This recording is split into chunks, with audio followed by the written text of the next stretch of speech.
Strategic human resource management, यहाँ पे आप देख रहे होंगे कि दो टर्म है, स्ट्रेटजी प्लस एचआरएम यानी कि ह्यूमन रिसोर्स मैनेजमेंट।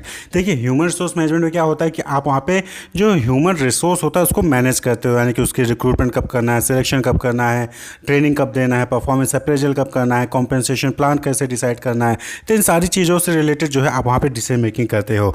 लेकिन जब आप यही एचआरएम यानी कि यही जो आप ह्यूमन रिसोर्स को मैनेज कर रहे हो इसको स्ट्रेटजी बनाकर करते हो, स्ट्रेटजी बनाकर ह्यूमन रिसोर्स को मैनेज करते हो, तो वही चीज़ स्ट्रेटजिक ह्यूमन रिसोर्स मैनेजमेंट हो जाता है। It defines the organisation intention and plan on how its business goal should be achieved through people, यानी कि ह्यूमन रिसोर्स का यूज़ करके, पीपल रिसोर्स का यूज़ करके किस तरीके से जो ऑर्गेनाइजेशन का गोल है या फिर जो ऑब्जेक्टिव है उसको अचीव किया जा सकता है, उसी को हम क्या कहते हैं, स्ट्रेटजिक ह्यूमन रिसोर्स मैनेजमेंट कहते हैं।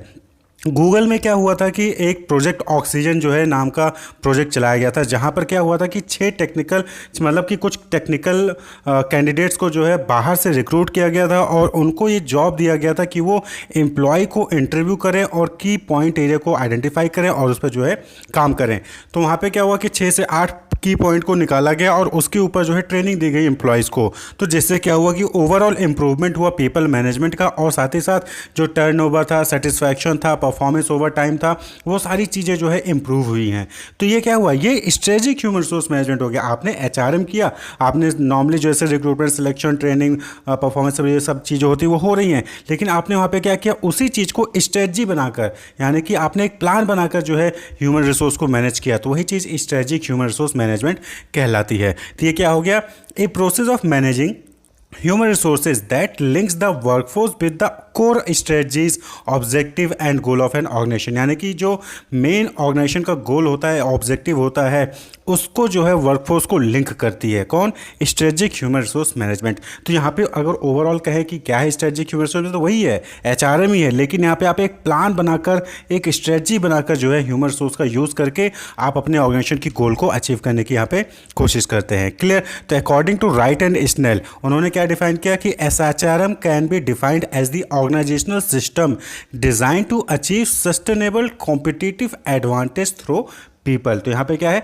कि सस्टेनेबल कॉम्पिटिटिव एडवांटेज को अचीव करने की बात हो रही है, किसके जरिए, पीपल के जरिए। तो उसके लिए जो भी स्ट्रेटजीज बनाई जाती है, जो भी प्लान्स तैयार किए जाते हैं, उसी को हम क्या कहते हैं, strategic human resource management. Sustainable मतलब क्या हो गया, टिकाऊ, यानी कि कॉन्टिन्यूअस लेवल पर जो है आप अपनी कॉम्पिटिटिव एडवांटेज पाना चाहते हैं, यानी कि आपने एक महीने जो है कॉम्पिटिटिव एडवांटेज पा गए, अपने कॉम्पिटिटर से आगे हैं, बाकी जो है पीछे चल रहे हैं, ऐसा नहीं। सस्टेनेबल तो वो कैसे होगा, पीपल का यूज़ करके, तो ह्यूमन रिसोर्स को मैनेज करके। और ह्यूमन रिसोर्स को मैनेज करने के लिए आप जब स्ट्रेटजी बनाते हो तो वही चीज़ स्ट्रेटजिक एचआरएम यानी कि स्ट्रेटजिक ह्यूमन रिसोर्स मैनेजमेंट कहलाता है। Clear. It focuses on the following aspects of HR operation. तो यहाँ पे एचआर ऑपरेशन के कुछ एस्पेक्ट्स होते हैं जहाँ पर स्ट्रेटजिक ह्यूमन रिसोर्स मैनेजमेंट में खासकर फोकस किया जाता है। Ensuring practices that foster flexibility and give competitive advantage to the organisation. तो जब भी एचआरएम में स्ट्रेटजी बनाई जाती है, यानी कि स्ट्रेटजिक एचआरएम किया जाता है, तो वहाँ पे फोकस किया जाता है कि जो फ्लेक्सिबिलिटी है उसको जो है मजबूती मिले, और साथ ही साथ जो कॉम्पिटेटिव एडवांटेज है ऑर्गेनाइजेशन का वो इंप्रूव हो। Building a cultural fit for the organisation, इस तरीके से ह्यूमन रिसोर्स को मैनेज किया जाता है स्ट्रेटजी बनाकर कि जो कल्चरल फिट है, यानी कि जो ऑर्गेनाइजेशन का गोल है, ऑब्जेक्टिव है, कल्चर है, उसमें जो है एम्प्लॉय अपने आप को फिट कर सके, आसानी से एडजस्ट कर सके। इंश्योरिंग सुपीरियर बिजनेस परफॉर्मेंस, और बिजनेस परफॉर्मेंस जो है वो सुपीरियर हो, अच्छी परफॉर्मेंस जो है एम्प्लॉय जो है ओवरऑल परफॉर्मेंस दे रहे हो। तो इसको इंश्योर करने के लिए स्ट्रेटजिक ह्यूमन रिसोर्स मैनेजमेंट जो है वो परफॉर्म किया जाता है। Essential for retaining the best talent and development of human resources. आपने देखा होगा कि अक्सर क्या होता है कि जो आपके यहाँ पे टैलेंटेड एम्प्लॉयज़ होते हैं या फिर जो अच्छे एम्प्लॉयज़ होते हैं, अच्छा परफॉर्म करते हैं, वो अक्सर जो है छोड़ के चले जाते हैं कुछ सालों बाद, 1-2-3 साल बाद हो सकता है कि छोड़ के चले जाते हैं। तो उनको रोक के रखना, उस टैलेंट को अपने पास रोक के रखना और ह्यूमन रिसोर्स को और ज़्यादा डेवलप करने के लिए स्ट्रेटजिक ह्यूमन रिसोर्स मैनेजमेंट तैयार किया जाता है कि किस तरीके से आप क्या करते हो, प्लान बनाते हो कि किस तरीके से जो आपके एम्प्लॉयज़ हैं, जो अच्छे एम्प्लॉयज़ हैं, उनको रोक के रखा जाए और साथ ही साथ जो अदर एम्प्लॉय हैं उनका डेवलपमेंट किया जाए। It focuses on making employees feel valued and engaged so that they are motivated to stay with the company. तो यहाँ पे जो है फोकस किस पे किया जाता है कि एम्प्लॉय को ये फील कराना कि वो वैल्यूएबल पर्सन है, यानी कि ऑर्गेनाइजेशन के लिए वो वैल्यूड हैं। क्लियर। और उनको इंगेज्ड है, वो इंगेज्ड है ऑर्गेनाइजेशन के साथ मिलकर काम कर रहे हैं, वो अटैच्ड है, जिससे कि वो मोटिवेट हों और जो है कंपनी के साथ जुड़े रहें हमेशा के लिए। तो strategic human resource management overall यही है कि यहाँ पे क्या होता है कि आप जो एचआर रिसोर्स होता है, आपके यहाँ पे जो ह्यूमन रिसोर्स होता है, उसको मैनेज करने के लिए आप स्ट्रेटजी प्लान तैयार करते हो, जिससे कि जो आपका ओवरऑल ऑर्गेनाइजेशन का गोल है, ऑब्जेक्टिव है, वो अचीव हो सके पीपल के जरिए। अदर रिसोर्सेज का तो यूज़ हो ही रहा है, लेकिन यहाँ पे खासकर किस पे फोकस किया जा रहा है, पीपल रिसोर्सेज पे, ह्यूमन रिसोर्सेज पे, कि उसको प्लान बना के मैनेज करने की बात यहाँ पे की जा रही है। क्लियर? तो कुछ बैरियर्स भी आते हैं। अब स्ट्रेटेजिक ह्यूमन रिसोर्स मैनेजमेंट करेंगे तो वहाँ पे कुछ बैरियर्स, कुछ रुकावटें भी आते हैं। जैसे सबसे पहला है absence of long term orientation.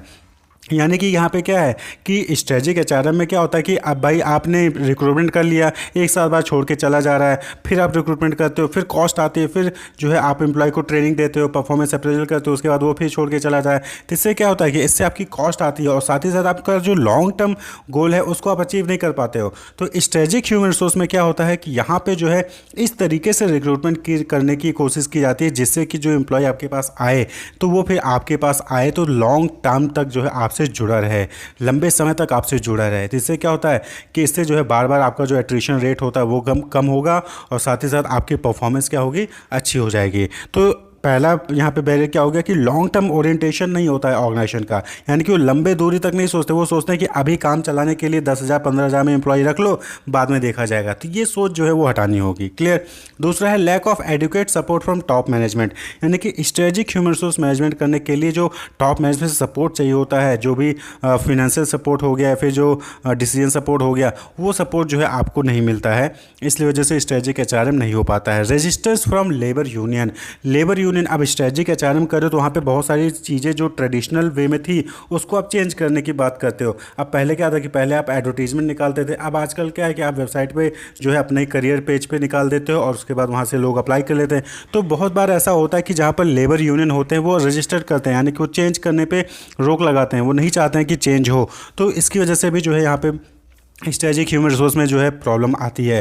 Fear of failure यानी कि जब भी आप कोई नया प्लान जो है इम्प्लीमेंट करने की कोशिश करते हैं एसएचआरएम में, क्लियर, एम्प्लॉय को लेकर, तो वहाँ पे क्या है कि वहाँ पे आपको ये डर भी रहता है कि कहीं ये प्लान फेल ना हो जाए। तो उसकी वजह से भी जो है आप यहाँ पे एसएचआरएम को इम्प्लीमेंट करने पे, एसएचआरएम को प्लान करने पे जो है वहाँ पे दिक्कत आती है। नेक्स्ट है रिजिडिटी टू एचआर प्रैक्टिसेस। यानी कि यहाँ पे क्या है कि जो आपका पुराना मेथड था एचआर का, वही एचआर का जो है आज आप भी वही मेथड यूज़ कर रहे हो। पहले आप एडवर्टीजमेंट का यूज़ करते थे रिक्रूटमेंट सिलेक्शन के लिए, आज भी जो है आप वही चीज़ यूज़ कर रहे हो। तो ये रिजिडिटी हो गई। यानी कि आज के टाइम पे क्या हो गया कि आज के टाइम पे डिजिटल प्लेटफॉर्म का भी यूज़ किया जा रहा है रिक्रूटमेंट सिलेक्शन के लिए, तो आपको भी चेंज होना पड़ेगा। लेकिन क्या होता है कि बहुत सारे ऑर्गेनाइजेशन वो जो है चेंज नहीं करते हैं, रिजिड हो जाते हैं, तो वो भी क्या है, बैरियर है। फियर ऑफ एट्रिशन, यानी कि बहुत बार ऐसा होता है कि आप जो है एम्प्लॉय को रिक्रूट करते हो, उसको सिलेक्ट करते हो, उसको ट्रेनिंग देते हो, उसका डेवलपमेंट करते हो, और फिर जब वो अच्छा परफॉर्म करने लगता है तो जो आपके कॉम्पिटिटर होते हैं वो जो है उनको अट्रैक्ट कर लेते हैं हायर सैलरी पैकेज देकर। तो यहाँ पे भी जो है ये फियर होता है कि कहीं आप जो है पूरा एम्प्लॉय पे आप पूरा मेहनत कर रहे हो और बाद में एम्प्लॉय जो है वेल ट्रेंड हो जाता है तो छोड़ के आपके पास से कहीं और चला गया। तो इस वजह से भी लोग क्या करते हैं, स्ट्रेटेजिक एचआरएम को इम्प्लीमेंट करने से बचते हैं कि क्यों मेहनत करें हम, क्योंकि हो सकता है कि जब एम्प्लॉय को हम डेवलप करेंगे तो छोड़ के कहीं और चला जाएगा। तो इसका भी डर होता है। तो ये कुछ बैरियर्स हैं जिसकी वजह से एसएचआरएम जो है सही से इम्प्लीमेंट नहीं हो पाता है डिफरेंट ऑर्गेनाइजेशन में। तो होप आपको क्लियर होगा कि स्ट्रेटेजिक ह्यूमन रिसोर्स मैनेजमेंट क्या है। Wish you all the best, keep watching.